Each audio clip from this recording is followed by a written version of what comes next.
ज्या दिवशी तुमचा जन्म झाला 5 दिवस तुम्ही या सृष्टीमध्ये होता.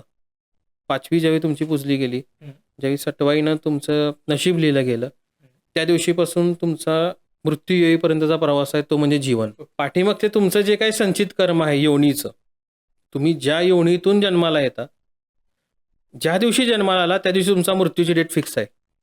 मग आपल्या चॅनलच्या माध्यमातून मला एकच सांगायचं आहे, बिनधास्तपणे जगा आयुष्य.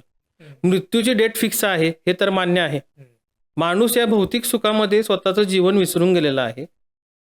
मग ध्यान साधनेकडे वळल्यानंतर माणसाला प्रचिती होते की नाही, ह्या कुठल्याही भौतिक गोष्टीमध्ये काहीच तथ्य नाही आहे. ज्यावेळी तुम्ही तुमच्या सोलशी कनेक्टेड होता साधनेद्वारे, त्यावेळी तुम्हाला समजतं की ओरिजिनॅलिटी ह्याच्यामध्ये आहे. हे शरीरच म्हणजे आयुष्य आहे आपलं, असं आहे. म्हणजे क्रियायोगद्वारे आयुष्य वाढेल असं नाही आहे. आयुष्य वाढत नाही माणसाचं.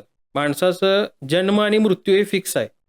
हा कुठलाही तांत्रिक, कुठलाही बुवा, कुठलाही बाबा कोणी बदलू शकत नाही. ज्या दिवशी जन्म झाला त्या दिवशी तुमची डेडलाईन, एक्सपायरी डेट जी प्रोडक्टला लिहिली असते, ह्युमन इज अ प्रोडक्ट, त्याची त्यावेळी एक्सपायरी डेट लिहिलेली गेलेली आहे आणि ती कोणी टाळू शकत नाही. मृत्यू निमित्त मात्र आहे. कोण हार्ट अटॅकनं जातं, कोण ऍक्सिडेंटनं जातं, लिहिल्याप्रमाणे जातं.